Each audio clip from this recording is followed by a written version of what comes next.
Okay, let's get going on part 2. In part 1, I was just talking about the yarn, where we get it, why we get it, how we manage to get around the fragrance issue in big box stores and things like that. And quite frankly, we don't. Most of the time, we don't choose to shop there if at all possible because it's so bad. And I've talked multiple times to multiple of these department stores and explained fragrances as a problem and reaction, and they don't care, because when they start scenting spaces, the customers are manipulated to buy more or shop more often or stay in the store longer. And because that's true, why would they stop? It's just me telling them that this is a problem. And it is actually a physical barrier to me getting access to those services, to that, to those services, to those stores that are available to my non-disabled counterparts. And they don't care. And so whenever possible, I try to avoid interacting with them at all. We shop at a very small local food co-op. We shop farmers markets as much as possible. Even in my town, there are several natural food stores, only one of which is safe for me to enter because the rest of them think it's a great idea to... I'm not sure if they're actually purposely scenting. I suspect the one is, because one day I could walk in there and be fine, and the next day I couldn't. It was a stark change. And it's remained that way ever since, and they've lost about 10 years worth of my business because of it, which is sad for them, because I have a family to feed, and I could have been doing it at their store. But,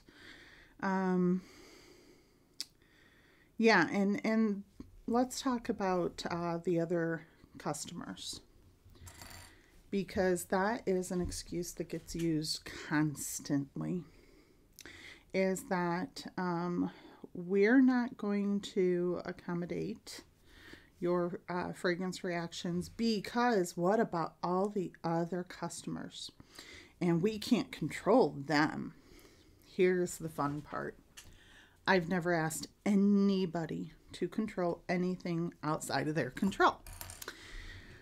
So let's talk about the 3 layers of accommodation.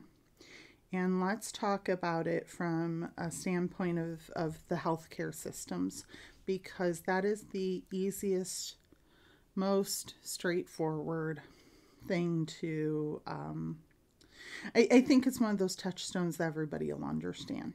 So, when I ask a healthcare entity to accommodate my fragrance reactive disability, what am I actually asking them to do?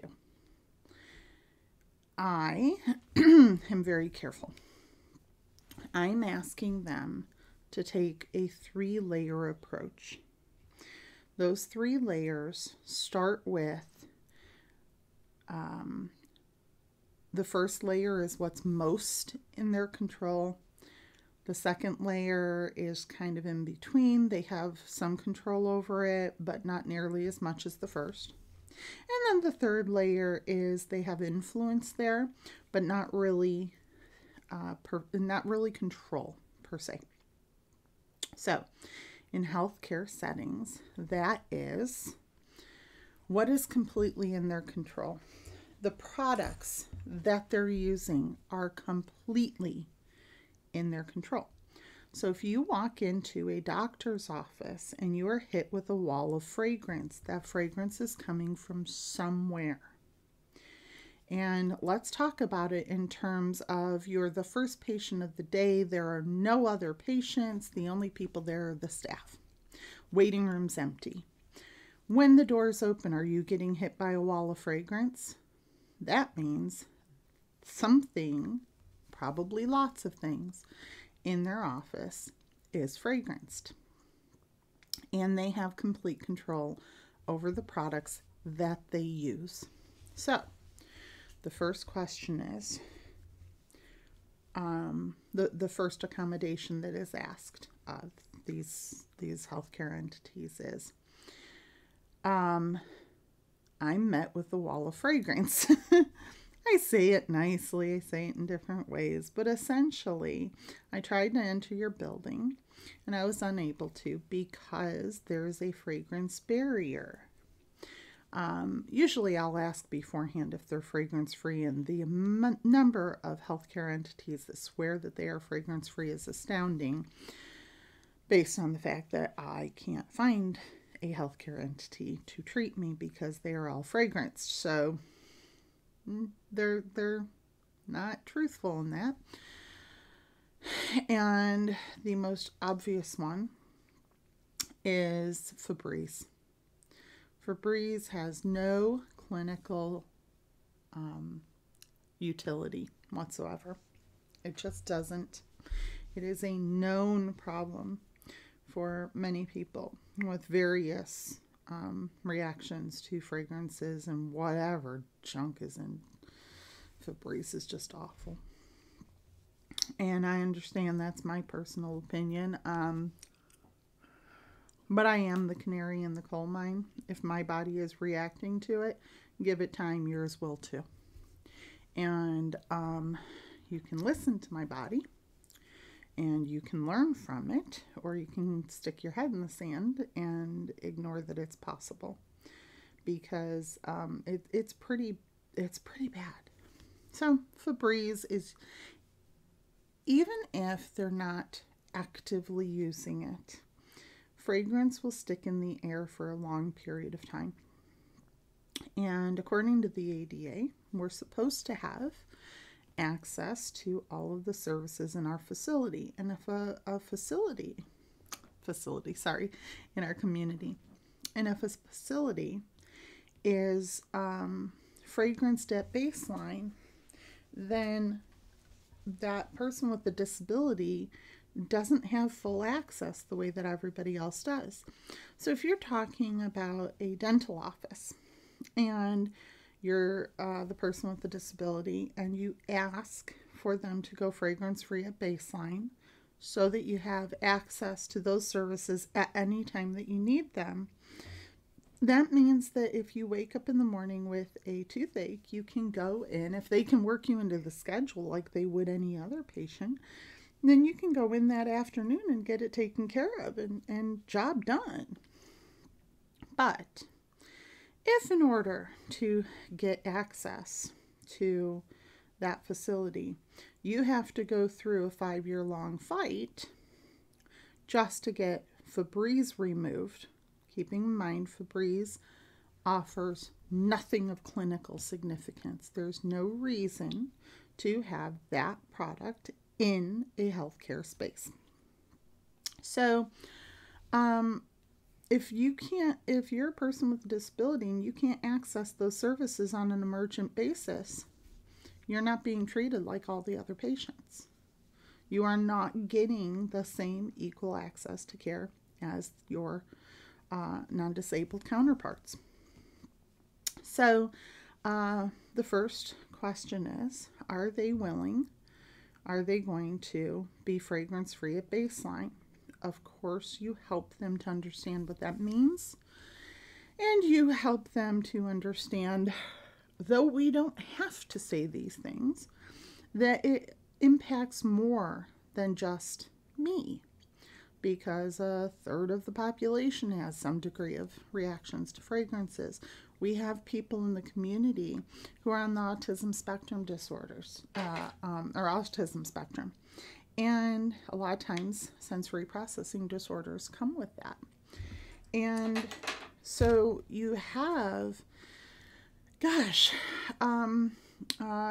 pregnancy can bring on fragrance reactions and aversions to strong scents, even if it's transient, even if it only lasts for the pregnancy.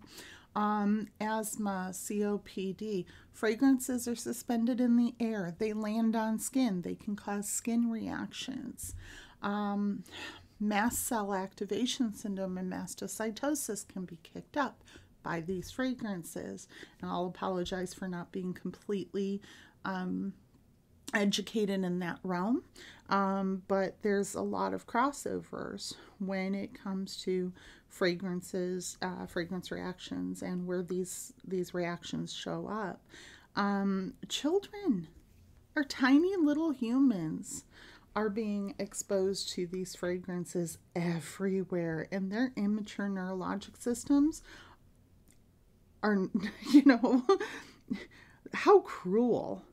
Go ahead, go sniff Draft. You'll understand what I mean. We are convinced by marketing that you are not a good parent if you are not using Draft, and that stuff is horrifically scented, or at least it was the last time that I smelled it. And because I was trying to go fragrance free, because I was having all these reactions to fragrances, and I thought, oh, Draft, well, if they used it on babies, it must be okay.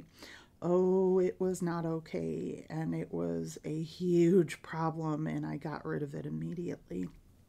So we have all of these people who are very susceptible to fragrance reactions, or just, even if you just feel unwell. If you just end up with a headache or a little bit of nausea or something like that when you smell fragrance, that's your body telling you something. And we've got to be smarter about this. I mean, we figured out that smoking's horrible. We figured out that, hey, maybe we shouldn't be smoking in healthcare settings, but yet we allow fragrances to be pumped into healthcare settings.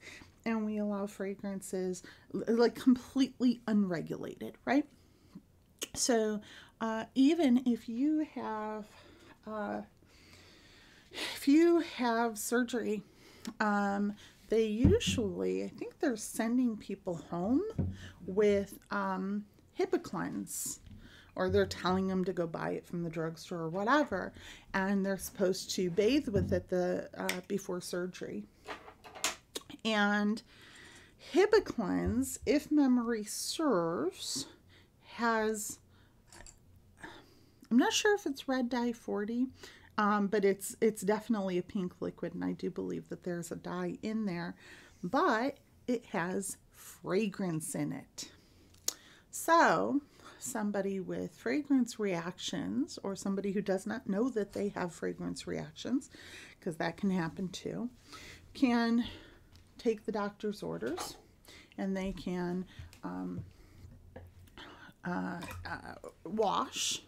shower with Hibiclens before their surgery, and go into surgery feeling like utter horseshit because they got exposed to fragrances before their surgery. You do not want to go into surgery, when at all possible, at a deficit of any sort. It's just not smart.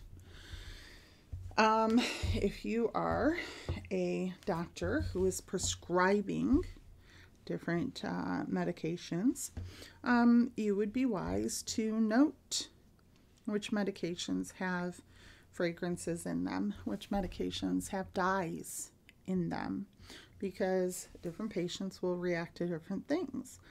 And if you don't want to have to do all that extra work, then start communicating back to the drug companies that, hey, you know what? How about we don't put scent in Hibiclens? How about we don't pre-scent our patients as they're going into surgery? If enough of the healthcare community actually did that, a lot of these problems would start going away. But they're perpetuating the problem with fragrances in their healthcare settings. For example, tried to get neurologic care, and the neurology office sprays air freshener in their exam rooms between patients. Neurology, you know, the people who treat seizures and migraines and all sorts of things, are actively fragrancing their exam rooms. I don't know at this point if that is gross negligence or if it is drumming up business. Look, our migraine patients, they're even sicker than we thought. We need to see them more often. I hope that the neurologists are not doing that on purpose. But as a patient who has a chronic neurologic condition, who is being told that when you come and see us, we are doing something with our policies, our practices, that intentionally will create an exacerbation of your neurologic condition, I do have to question their clinical judgment, because that is just stupid. If you are a healthcare entity, you are required to do no harm. I promise this is not difficult. You need to be accessible to all people with disabilities. And you're not. Just so you know, at this point, healthcare is not accessible to all people equally. So that comes back to, again, what can these healthcare entities do? Well, the first thing they can do is stop intentionally adding fragrance to their environments. Stop it. Just stop it. This is within their control. So that would be get rid of all of the unnecessaries. The fragrance, emitting devices. Get rid of them. There's no clinical significance to having them. The air fresheners, the plug-ins, the Febreze in the bathroom. Just get rid of them. It is easy. You won't have to buy them again, so you save money. And it takes half a second to do it. It's not a big deal. Now, once the unnecessary stuff is gone, just take a look around, and you're going to have necessary items that you use to clean and disinfect and whatever. And but you may be grabbing the fragranced version of them. Switch out to fragrance-free versions of them anywhere you can. Again, very quick, easy win. Everybody breathes better, and it didn't take hardly any effort at all. And then what you're left with is a little pocket of necessary items that do have fragrance, and you may not know how to fix that. And then you bring it back to the person with the fragrance reactive disability and say, we've made these, we've done these steps. We got rid of the Febreze, the plugins, the unnecessary air fresheners, those kinds of things. And I say fresheners because that's the lingo the marketing uses, but they are not freshening anything.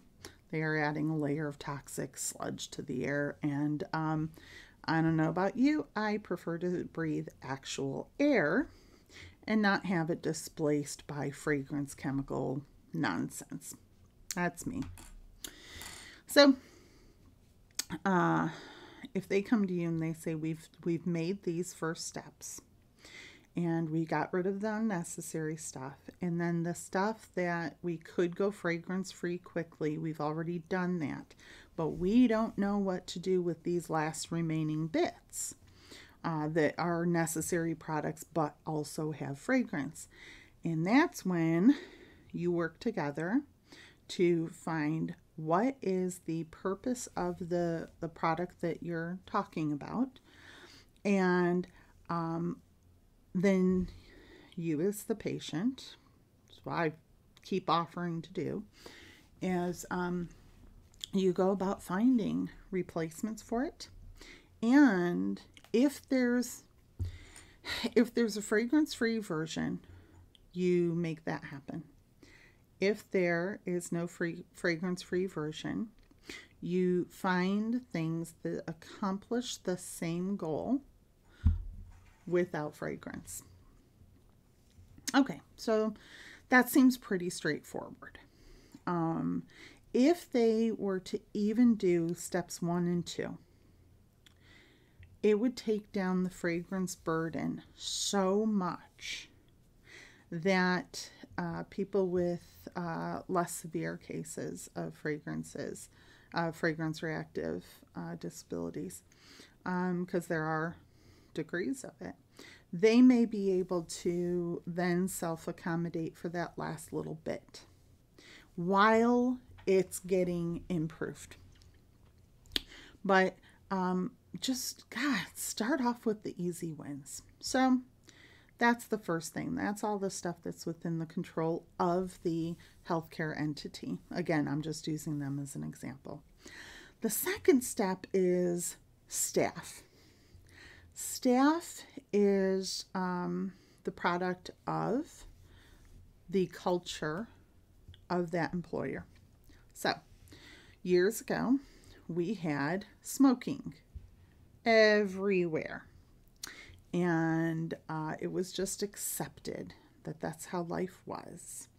And eventually, we educated ourselves and got educated on exactly how bad smoking is for our health.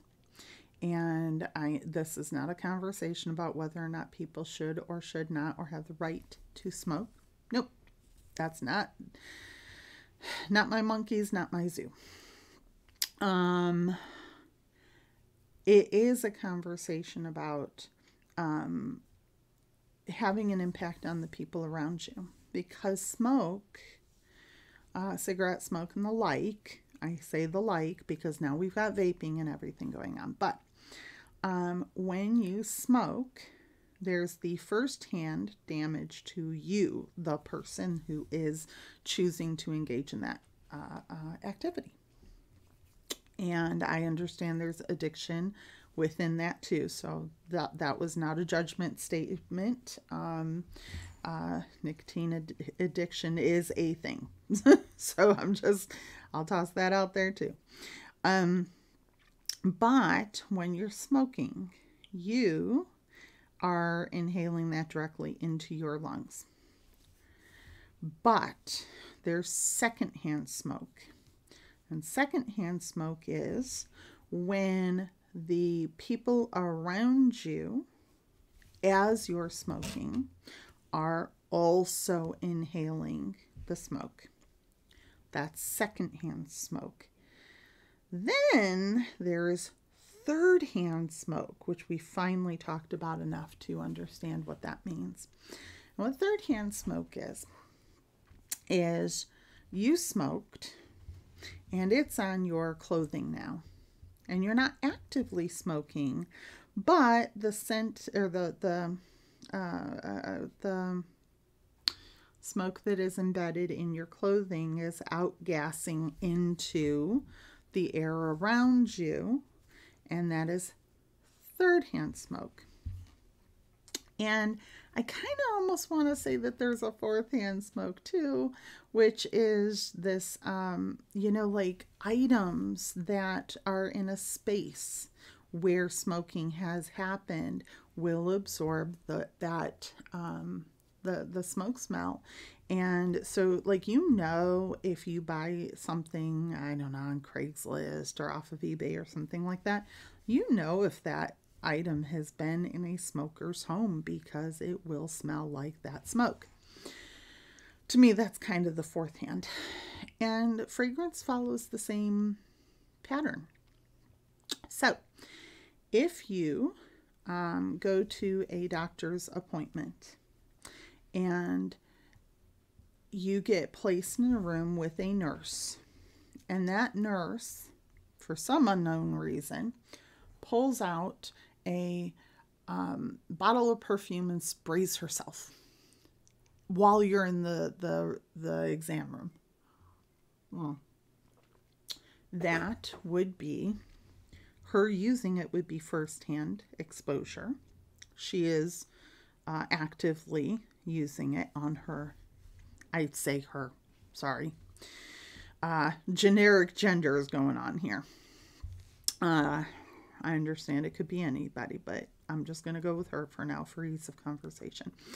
So she's spraying it, and that's firsthand, but you are in the room with that fragrance and you are now breathing it because it is being actively sprayed.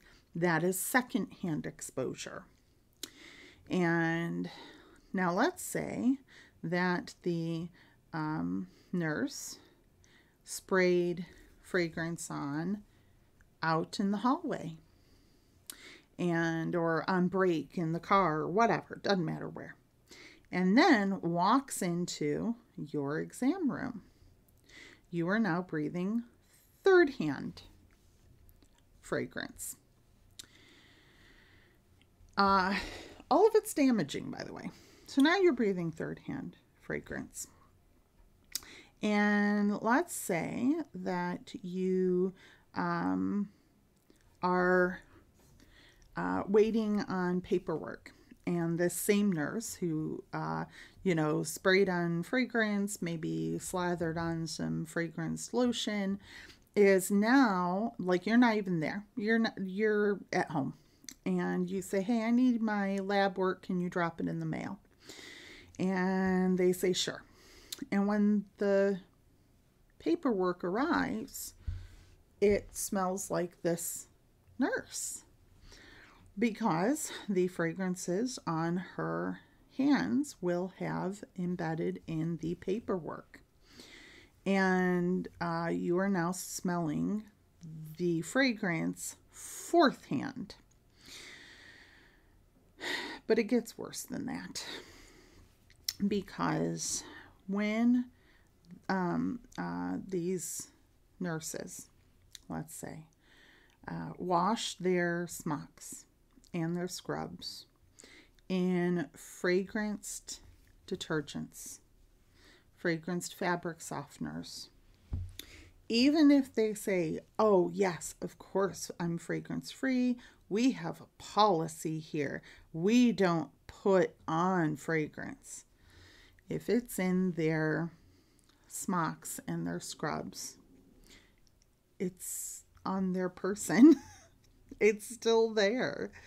And a lot of these, especially the very strongly scented detergents and fabric softeners, you will see the advertising that says, it smells fresh for 3 weeks.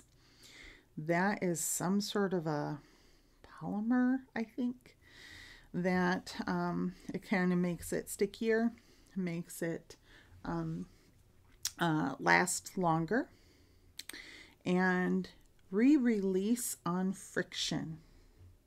So when you as a patient have a nurse who is treating you, they are in close proximity to you, and by the nature of bodily movement, every time they walk, their fabric from their scrubs and their smocks will rub up against the fabric, re-release the fragrance, and it is like getting firsthand fragrance repeatedly.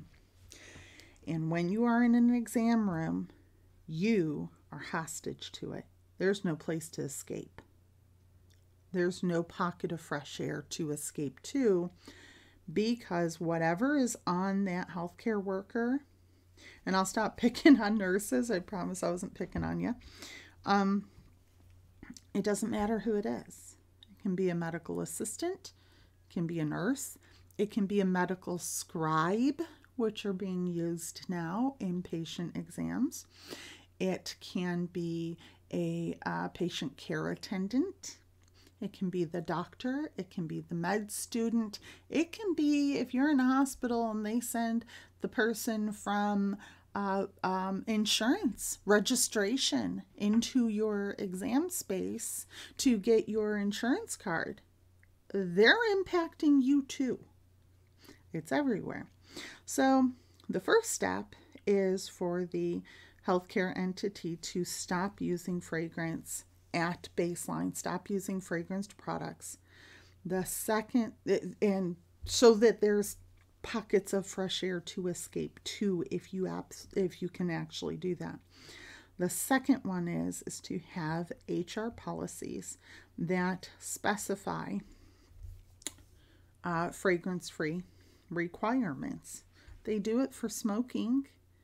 They do it for smoking to the extent where it's not incentivizing, it's disincentivizing, where they actually will penalize the healthcare workers with increased insurance premiums if they're smokers. We now have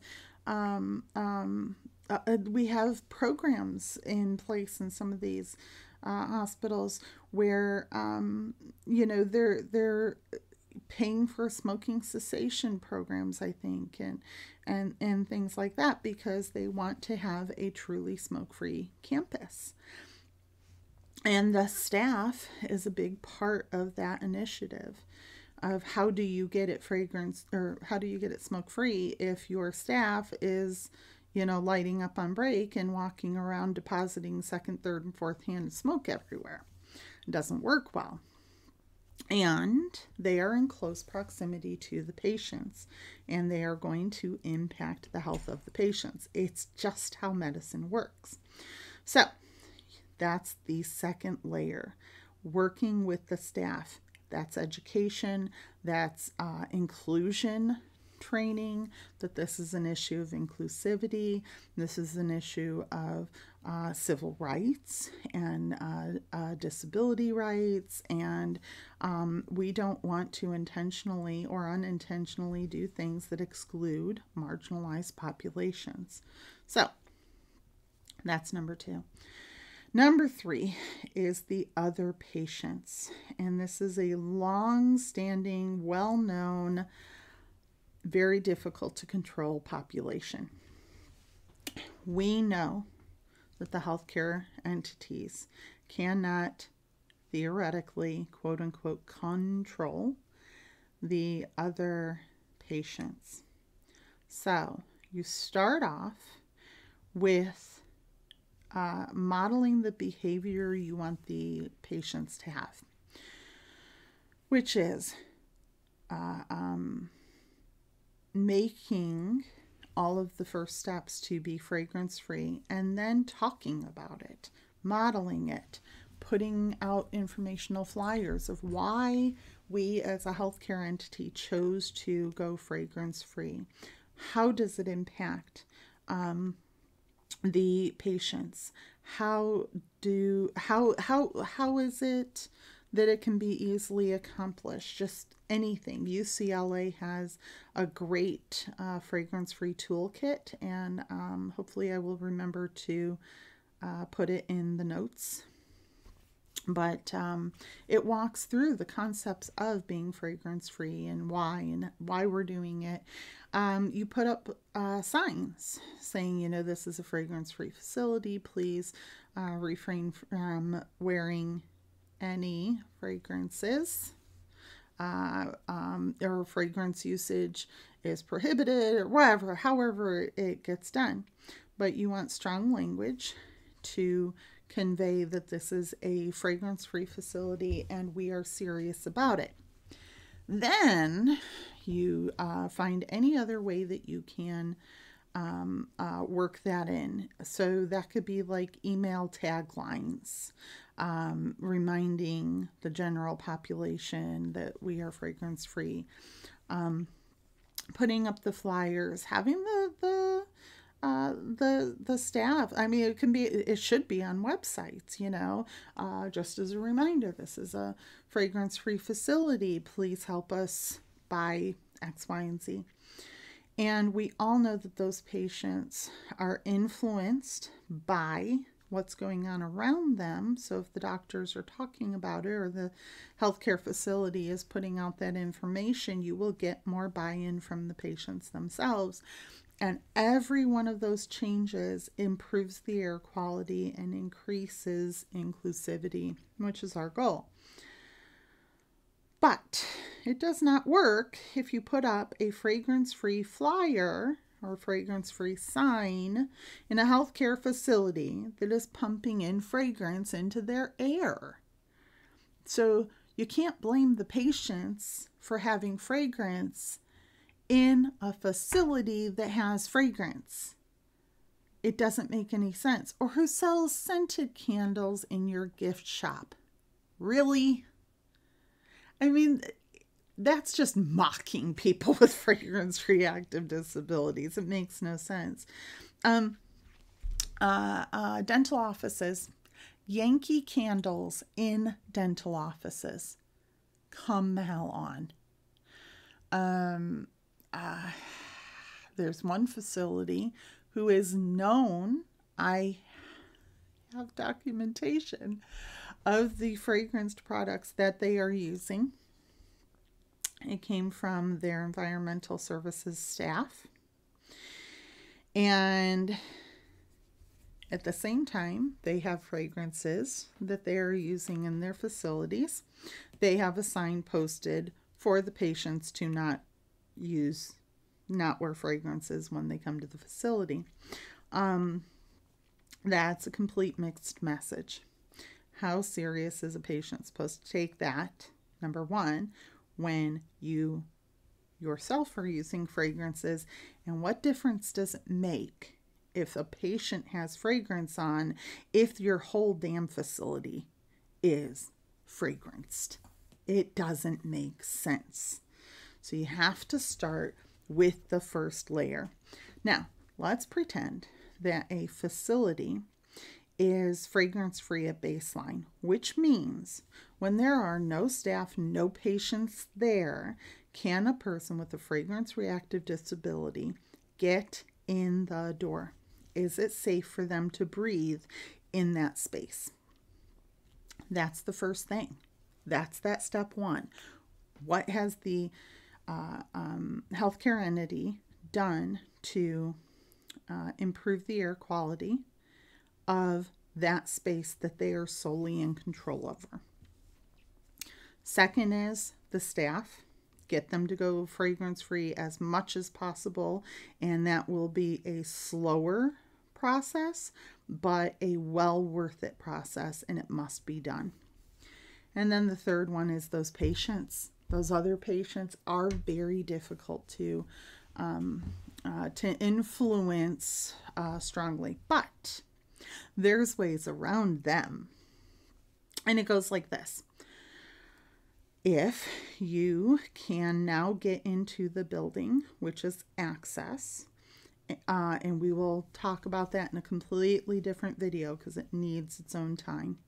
Access is the ability to get into the building on any given day as any other patient would. It is the permanent ramp if you're a wheelchair user, just as a gross generalization. But accommodation are one-off considerations for that particular patient because remember, every disability is slightly different. So if we want accommodations, we do have to state our needs, and then accommodation is meeting those needs. So an accommodation that would help dodge around other patients is, let's say you go to the hospital and you go to the ER and you have the ambulance call ahead, or you know, when you get there, you know, maybe your spouse or family member goes in and says, hey, I've got my wife in the car. This is her name. You have notes in the system that she needs to be taken directly back to a patient exam room as far away from the rest of the patients as possible. Maybe the notes say to bring that patient in a side door, so, to bypass the exam room, which of course would be filled with patients. Put the patient at the end of a hallway, at the end of in a department that a lot of the hospitals are set up to where, they kind of centralize people as much as possible. But, there's a couple patient rooms available at the end of the hallway. Well, you get that patient as far away from the rest of the patients as possible, and that would be a logical accommodation. You have an easy to print out flyer that gets posted on the door about the fragrance reactions. These are all things that can easily be done to accommodate this person with the fragrance reactive disability. And we're just talking very bare minimums, right? Different people will need different things. So you have to work with the person that you're talking to, because you're not going to know their need unless you talk to them. It's just how it works. So that would be an easy way to get them in and out. But let's talk like a dental office. Let's pretend a dental office is completely fragrance free, and they have worked with their staff, and so their staff is striving to also be fragrance free. But what do you do about the other patients? Well, an accommodation could be the staff comes in, not even the staff, just the necessary staff, comes in an hour before the other patients arrive, so that the patient with fragrance reactive disability is treated and out the door before those other patients arrive. That's a good accommodation. You could schedule all of their work on a day that you were otherwise closed, and have all of the work done in one sitting. There are dentists who offer to do that for some people, and that's awesome, because you're then again completely avoiding that patient population. Sometimes you can creatively schedule. If most of the staff is gone for some sort of a conference and the only person left in the office is the dental hygienist, they can only work on one person at a time. So that'd be a great time to schedule a cleaning for that patient, because the likelihood that they're going to run into another patient is extremely low, because all the other providers are gone. We have to think this through. And these are pretty simple accommodations, but none of them work if all of the air inside the building is fragranced, or the staff continues to be fragranced. And ironically, when you ask for an accommodation for a fragrance reactive disability, the people that are blamed first, almost universally, are the other patients. We can't control what the other patients do. I always think how interesting it is that they're throwing these other patients under the bus. And I gotta wonder, do the other patients know that they're being used as a scapegoat for these healthcare entities violating federal law? Because that's effectively what's happening. They're not even going to discuss accommodating somebody with a fragrance reactive disability, because we can't control the other patients, therefore we don't have to do anything at all. Makes no sense. So if you are a wheelchair user, and again, apologize for using wheelchairs as if their use is the only disability, but it is a visual, and people do tend to think well in terms of visual. So there's a huge assumption that all disabilities are disabilities that involve wheelchair use. So that's why I kind of use it as a go-to, and not to be insulting, and apologies if it comes off as asshole. I'm really not trying to. I'm trying to find ways to communicate this and so that it is, people have a visual to go with a non-apparent disability. So anyway, so let's say a building, you are a wheelchair user. Access is whether or not that building can be entered while with a mobility device. So does it have a ramp? Does the ramp meet the qualifications or the specs? Or is there no ramp at all because it's not needed because it is a barrier-free entrance? All that's cool. But it is the responsibility of that business to have barrier-free access available. So what happens if you are a wheelchair user and you go to use the ramp and somebody put a trash can at the top of that ramp and you can't use it because there's an obstruction, there is a barrier? You go to, or call, because you can't get in the building, you call and say, hey, I'm trying to access this building for my appointment and there is this barrier. It needs to be removed. Okay? That is their responsibility to remove it so that you have access to the care and the services inside. But what happens if somebody's standing on the ramp and they just won't move? And they're, it's another patient and they're kind of being obnoxious and screw you, you're a wheelchair user, I don't care about you, I want to stand here. Thankfully, I don't think a lot of people do that, but let's just say that they did. Then the healthcare entity still has the ability and quite frankly, the obligation, even if they don't have a legal obligation, because I'm not a lawyer, there is a moral obligation to assist where you can. We all should have this ingrained into us from childhood, and clearly we don't. So get somebody from the staff to say, hey, you're obstructing another patient from getting in and having services, we need you to move. They can intervene.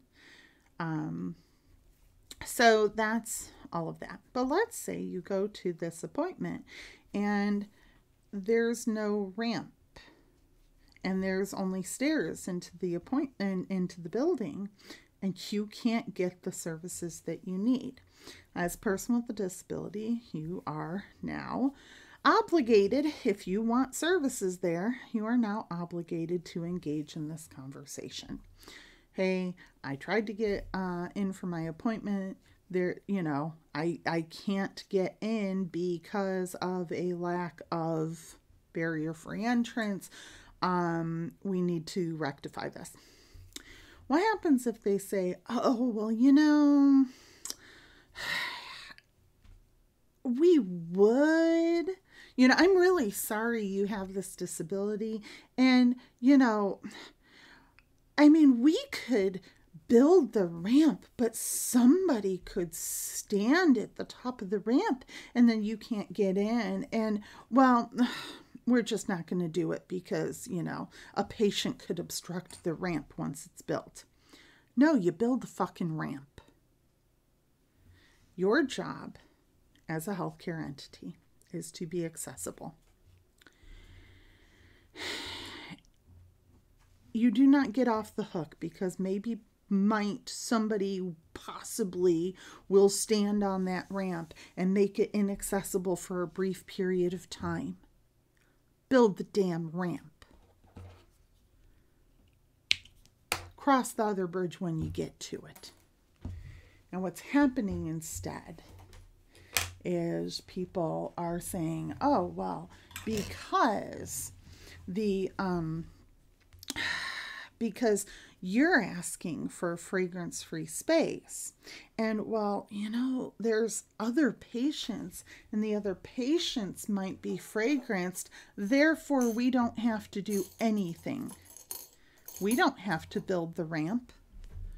We don't have to make any steps to be fragrance-free because the other patients.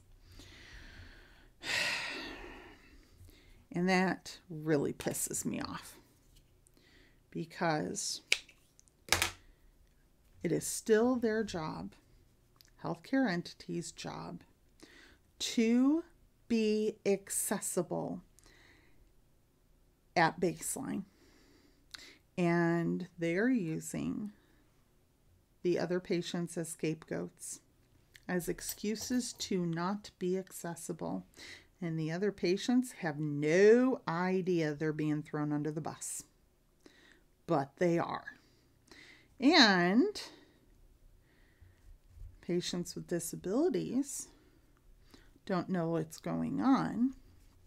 I mean, like, literally, they don't know what's going on because it seems so illogical and so far out in left field that it's like, oh, well, I don't know, maybe there's some sort of a law that says that they don't have to be accessible or something. I don't know.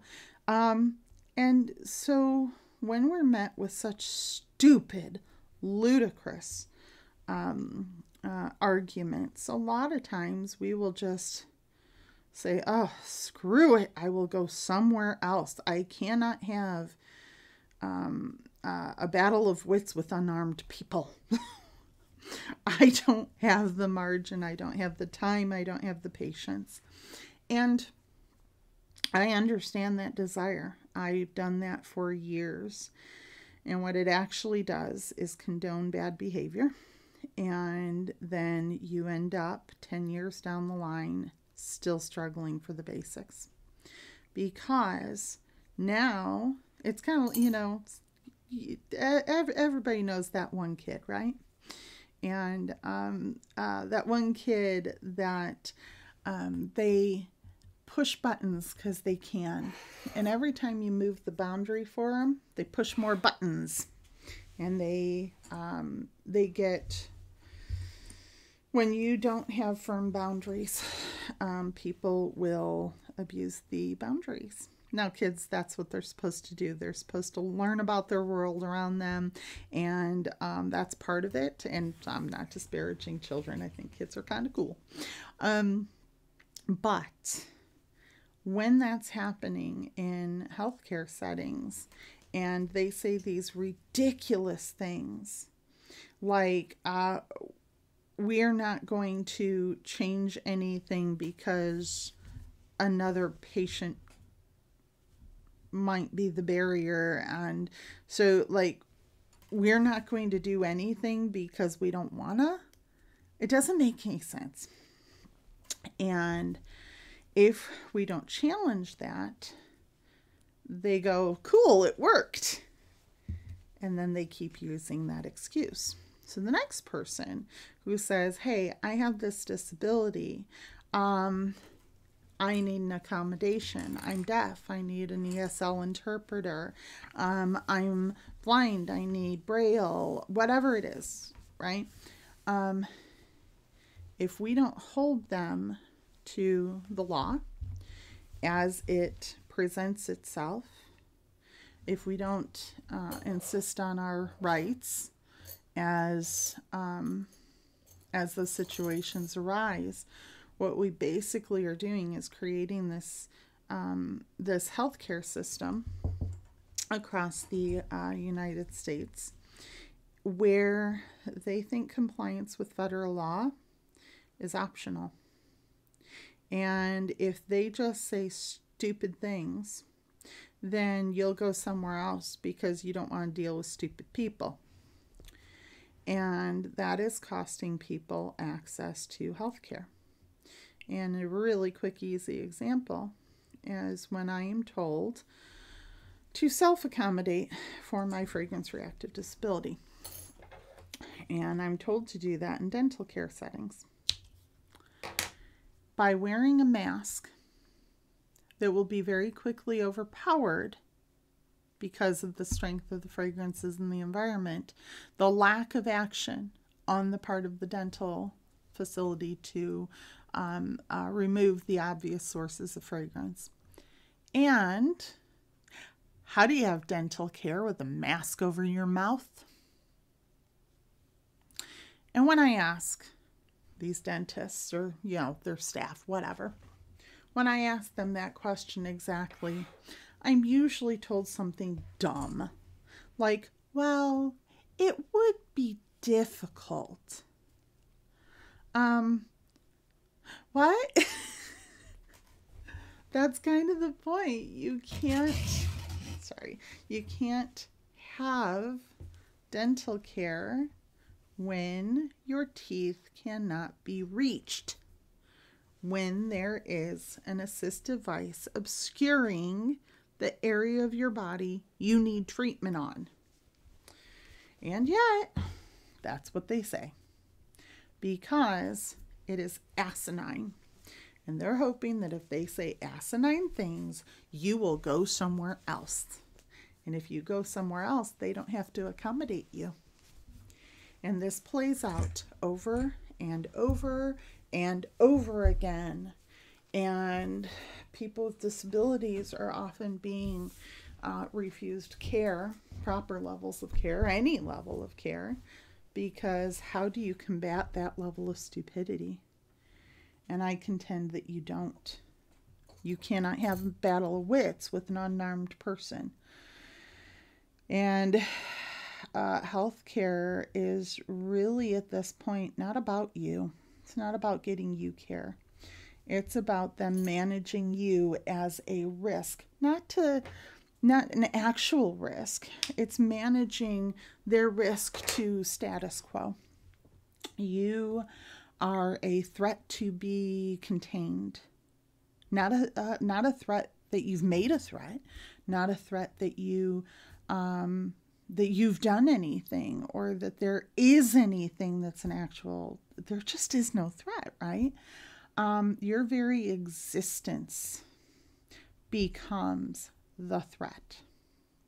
Okay, so the next time I think we are going to discuss what is access under the ADA versus what is accommodation, because that seems to be the next logical thing to discuss, because the ADA is failing us there, and I want to touch on that. So enjoy my pretty new bath towel.